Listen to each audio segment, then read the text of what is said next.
Big TV భక్తి సమాచారం WhatsApp ఛానల్లో జాయిన్ అవ్వండి. అన్ని విశేషాలు ఎప్పటికప్పుడు తెలుసుకోండి.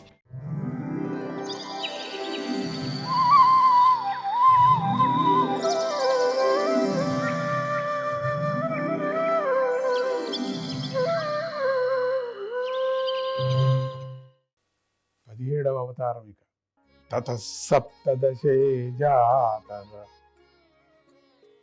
సత్యవత్యాం పరాశరాత్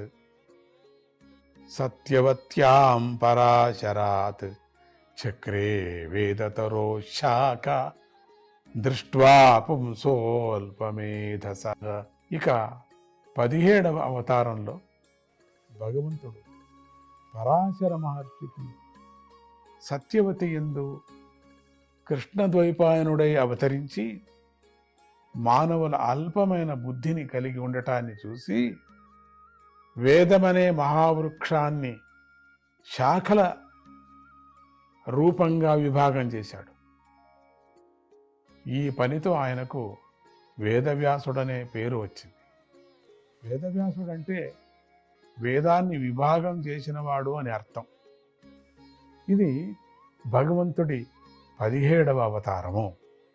ఆ తరువాత 18వ అవతారంలో రావణ కుంభకర్ణ వధ అనే దేవకార్యాన్ని చేయాలనే కోరికతో శ్రీరాముడై చక్రవర్తిగా అవతరించి సముద్రంపై సేతువు కట్టడం మొదలైన గొప్ప పనులను ఎన్నిటినో చేశాడు.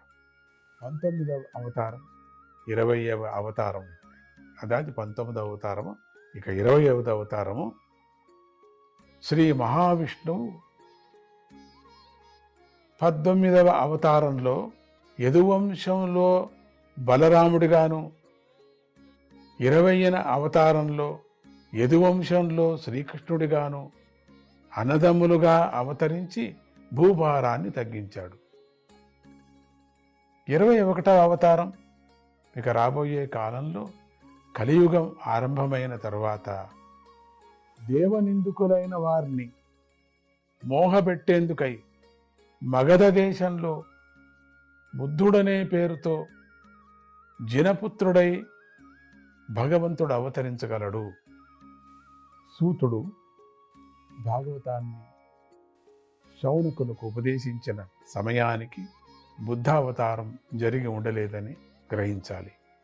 22వ అవతారం ఆ తరువాత జగద్రక్షకుడైన శ్రీ మహావిష్ణువు కలియుగాంతంలో దాదాపు ప్రభువులందరూ ప్రజల సొత్తును దోచుకునే దొంగలుగా మారిపోయినప్పుడు కల్కి అనే పేరుతో విష్ణు యశస్సు అనే అతనికి కుమారుడై జన్మించగలడు. భగవంతుడి 22 అవతారాలు సంక్షేపంగా చెప్పటం అనే విషయం ముగిసింది. మనం ప్రారంభంలో 24 అవతారాలని చెప్పుకున్నాం కదా. రాబోయే అధ్యాయంలో చెప్పబడేటువంటి హయగ్రీవ హంసావతారాలను కూడా కలుపుకుంటే 24 అవతారాలు పూర్తి అవుతాయి. ఓ మహర్షులారా, ఎప్పటికీ ఎండిపోనటువంటి అగాధమైన సరస్సు నుండి వేల కొలది పిల్ల కాలువలు పుట్టినట్లు సత్వగుణ స్వరూపుడైన శ్రీహరి నుండి లెక్కలేనన్ని అవతారాలు వస్తూ ఉంటాయి. ఋషులు, మనువులు, దేవతలు, గొప్ప పరాక్రమం గల మనుపుత్రులు, ప్రజాపతులు అందరూ కూడా శ్రీహరి యొక్క అంశాలు మాత్రమే అని తెలుస్తుంది. ఏతే చాంశకలాహ పుంసః కృష్ణస్తు భగవాన్ స్వయం. అందరూ భగవంతుని అంశావతారాలు మాత్రమే, కానీ శ్రీకృష్ణుడు స్వయంగా శ్రీ మహావిష్ణువే అయి ఉన్నాడు. కృష్ణుని అంశావతారాలు రాక్షసుల చేత పీడింపబడే లోకాలను ప్రతి యుగంలోనూ రక్షిస్తూ ఉంటాడు. జన్మగుహ్యం భగవతో యయేతత్ ప్రయతో నరః సాయం ప్రాతర్ గ్రాన్ భక్త్యా దుఃఖగ్రామాద్ విముచ్యతే. భగవంతుని రహస్యమైన ఈ అవతార కథను శుద్ధుడై ఏ మానవుడు 2 పూటలా చదువుతాడో అతడు దుఃఖాల నుండి ముక్తిని పొందుతాడు, సంసారం నుండి విముక్తుడవుతాడు. రూపము లేనివాడు చైతన్య స్వరూపుడైన పరమాత్మ యొక్క మాయాశక్తి యొక్క కార్యరూపాలైన మహాతత్వము మొదలైన వాటి చేత ఈ జగత్తంతా ఆత్మయందే నిర్మింపబడి ఉంది. మేఘాల గుంపు వాయువును ఆశ్రయించి ఉంటుంది కదా, కానీ అది ఆకాశంలో ఆరోపింపబడుతుంది. పొగకు మూలం పృథివీ వికారమైన దుమ్మె అయినప్పటికీ అది అగ్ని యందు ఆరోపింపబడుతూ ఉంది కదా. అలాగే చూచే ఆత్మయందు చూడబడటం అనే శరీర ధర్మం ఆరోపింపబడుతూ ఉన్నది. సాక్షి రూపమైన ఆత్మయందు దృశ్యత్వాన్ని ఆరోపించేవారు అవివేకులు. జ్ఞానమే స్వరూపంగా గల ఆ పరమాత్మకు చేతులు, కాళ్ళు మొదలైన స్థూల రూప పరిణామం చెందని త్రిగుణాతీతమైన మరి ఒక ఉపాధి ఉంది కదా. అది కంటికి కనిపించినది, చెవులకు వినిపించనిది అయి సూక్ష్మంగా ఉంది. దేనికి కనపడుతుంది, వినిపించదు. దానినే సూక్ష్మ శరీరం అంటారు. దానివల్లనే జీవుడికి పునర్జన్మ కలుగుతుంది.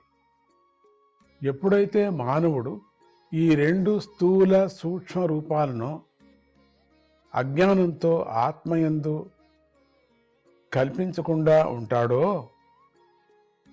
ఆత్మజ్ఞానంతో స్థూల సూక్ష్మ రూపాలను ఆత్మగా భ్రమించటమనే దాని యందు బయటపడతాడో, అప్పుడు అతడే బ్రహ్మ సాక్షాత్కారాన్ని పొంది పరబ్రహ్మమైపోతాడు. బుద్ధిరూపిణి అయిన పరమేశ్వరునికి సంబంధించిన మాయాశక్తి విద్యారూపంగా మారి తొలగిపోయినప్పుడు జీవుడు నిశ్చయంగా బ్రహ్మస్వరూపాన్ని పొందుతాడని జ్ఞానులు చెబుతున్నారు. ఆ పైన జీవుడు తన నిజస్వరూపంతో ఆనందంగా ఉంటాడు. అంటే నిజస్వరూపంలోనే ఉండిపోతాడు. కర్త కానివాడు, పుట్టక లేనివాడు, అంతర్యామి అయిన ఆ పరమేశ్వరునికి మాయా సంబంధంతో వచ్చిన వేదరహస్య కర్మలను మరియు జన్మలను విద్యావంతులైన వారు పై విధంగా వర్ణించారు. వ్యర్థం కాని లీలలు గల ఆ పరమేశ్వరుడే ఈ జగత్తును సృష్టించి పాలించి ఉపసంహరిస్తున్నాడు. కానీ ఆయన ఈ జగత్తుతో సంఘాన్ని ఏమాత్రము పొందటం లేదు. అట్లా ఉండి కూడా ఏమాత్రము తాను సర్వసాక్షిగా ఉంటూ ఈ జీవులతో ఎవరితో కానీ ఏమాత్రం కూడా సంఘం లేకోకుండా ఉన్నాడు. ఆయనకు ఈ జగద్విషయంలో ఆసక్తి లేదు.